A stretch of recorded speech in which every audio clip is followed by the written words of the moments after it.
নির্বাচনী ভোটারদের মাঝে ভীতি সৃষ্টি করার প্রেক্ষিতে আজকে এই সংবাদ সম্মেলন। আজকের এই আয়োজনে উপস্থিত রয়েছেন বাংলাদেশ জামাত ইসলামীর সম্মানিত সহকারী জেলা আমির জনতা অ্যাডভোকেট হাবিবুর রহমান, উপস্থিত এবি পার্টির কেন্দ্রীয় নেতা এবং যিনি ঝালকাঠি 2 আসনে বাংলাদেশ জামাত ইসলামী তথা 11 দলের সিদ্ধান্তের প্রেক্ষিতে দাঁড়িপাল্লাকে সমর্থন দিয়ে প্রার্থিতা প্রত্যাহার করেছেন শেখ জামাল হোসেন ভাই, জামাত ইসলামীর অন্যান্য নেতৃবৃন্দ এবং ঝালকাঠি প্রেস ক্লাবের সম্মানিত সভাপতি, সহসভাপতি, সেক্রেটারি সহ বিজ্ঞ সাংবাদিক বন্ধুগণ, যারা জাতির বিবেক হিসাবে কাজ করছেন এবং ঝালকাঠিতে সত্য প্রকাশের ক্ষেত্রে যারা ঐতিহাসিক ভূমিকা অতীত থেকে পালন করে আসছেন, সেই জাতির বিবেক সাংবাদিক বন্ধুগণের সামনে আমরা দাঁড়িয়েছি। আজকে সারা দেশে নানান নির্বাচনী সহিংসতার প্রেক্ষিতে আজকে বাংলাদেশ জামাত ইসলামীর পক্ষ থেকে কেন্দ্রীয় আমির তিনিও বক্তব্য রাখবেন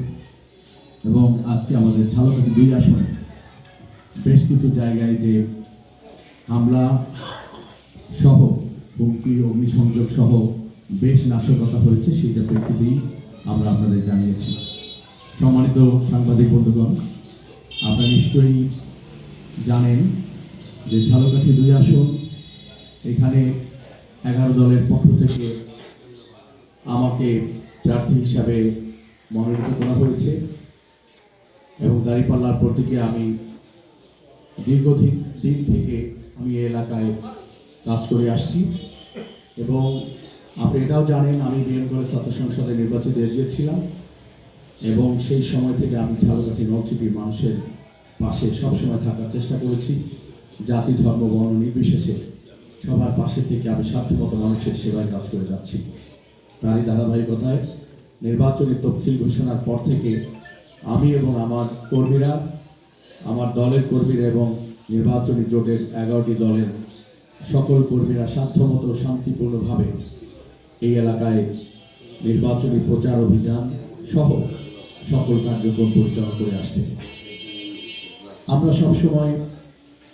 আচরণবিধির প্রতি সাধ্যমতো লক্ষ্য রাখার চেষ্টা করেছি, নির্বাচনের ক্ষেত্রে যাতে করে কোনো রকম কোনো সহিংসতা সৃষ্টি না হয়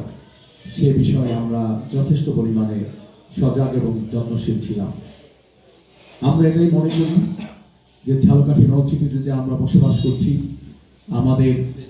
জয় নির্বাচন মানে জয় পরাজয় থাকবেই।